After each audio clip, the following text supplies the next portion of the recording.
la baisse de prix de transport n'a pas seulement comme facteur la baisse de prix du pétrole à la pompe. Il y a aussi l'offre de transport. Ouais. L'économie ne trompe pas, l'économie ne marche jamais.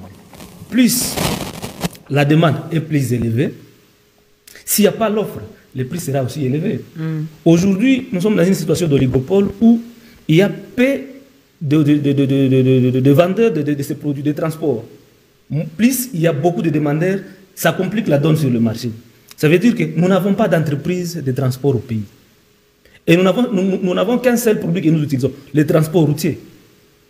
Où sont les trains? Où sont les trains urbains? Parce que s'il y avait les trains urbains, ça allait compenser, n'est-ce pas, si la demande de transport. S'il y avait des entreprises publiques de l'État, ils pouvaient imposer leurs prix sur le marché. On appelle ça dans les situations d'oligopole l'entreprise leader.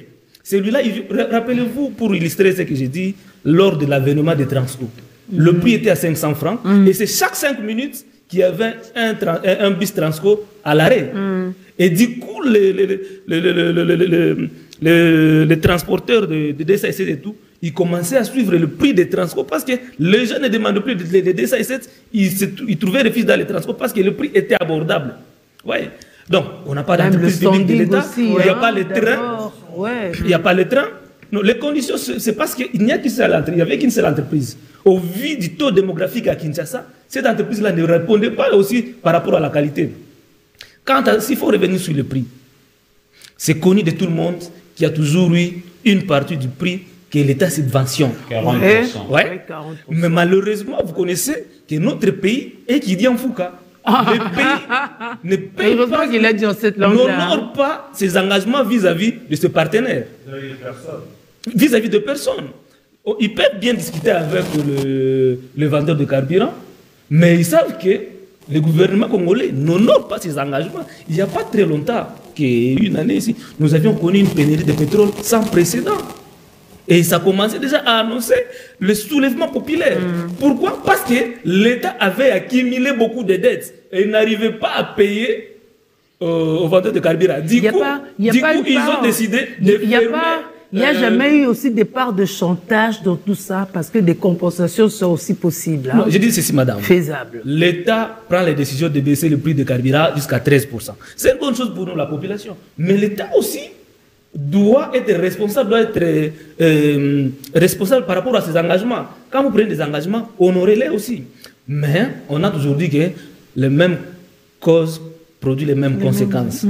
Mon confrère ici a bien dit ici, nous avons le pétrole dans notre sous-sol, mais ils sont exploités ici par les multinationales et raffinés à l'extérieur. Après, ça nous revient ici avec une valeur ajoutée. Et du coup, ça augmente. Il y a possibilité qu'on puisse produire, madame, si vous ne le savez pas, le carburant et que chaque Congolais puisse avoir la pomme chez lui à la maison. Oui, chaque Congolais puisse avoir la pomme chez lui, ça a été possible à Libye sous Kadhafi. Vous n'êtes pas en train de vous contredire quand vous dites l'État est Kidianfouka, n'est-ce pas? Et que tout ce commerce-là est tenu par des expats forcément, mais qui peuvent bien nous tenir en haleine comme ça. Je ne me contredis pas. Pourquoi nous sommes dans cette situation-là? C'est parce que l'État n'encourage pas l'entrepreneuriat local. Il y a des Congolais aujourd'hui qui sont partout avec des stations. Mais il y a beaucoup de stations de Congolais aujourd'hui qui n'ont pas de carburant. Et quand vous Congolais, vous lancez une certaine activité quelconque, vous serez asphyxié par les taxes. Les taxes. Vous n'êtes pas, il n'y a pas de structure, fiable pour soutenir, n'est-ce pas, l'entrepreneuriat congolais. Il y a des établissements qui sont créés par le pouvoir actuellement. Il y a ANADEC, il y a, c'est pas moi quoi, il y a les FPI. Ils n'en font rien. Allez voir même ce qui se passe à l'FPI. On préfère financer les acteurs politiques qui n'ont rien avec l'activité commerciale. Et ces gens-là, ils tombent dans les possibilités de rembourser auprès des FPI. Tandis que les opérateurs économiques cherchent le financement. Il est difficile pour les Congolais aujourd'hui, madame, d'accéder au crédit auprès des banques. Et avec ça, c'est compliqué. C'est très compliqué. La situation dans laquelle nous sommes aujourd'hui, ça laisse à désirer. On prend des décisions unilatérales qui, au premier coup, semblent être plausibles, mais dans la pratique, prenons même la décision prise toujours par le ministère de l'économie de baisser le prix des denrées alimentaires sur le marché. Mais ça, cette décision vient tuer l'économie congolaise. Prenons par exemple, on prend une décision de baisser le prix sur le sucre. Ça veut dire qu'on facilite l'importation de sucre. Est-ce qu'on a pensé à la viabilité des Kouilungongo?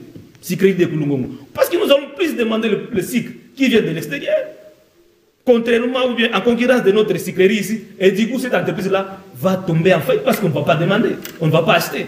On devrait plutôt, n'est-ce pas, prendre des mesures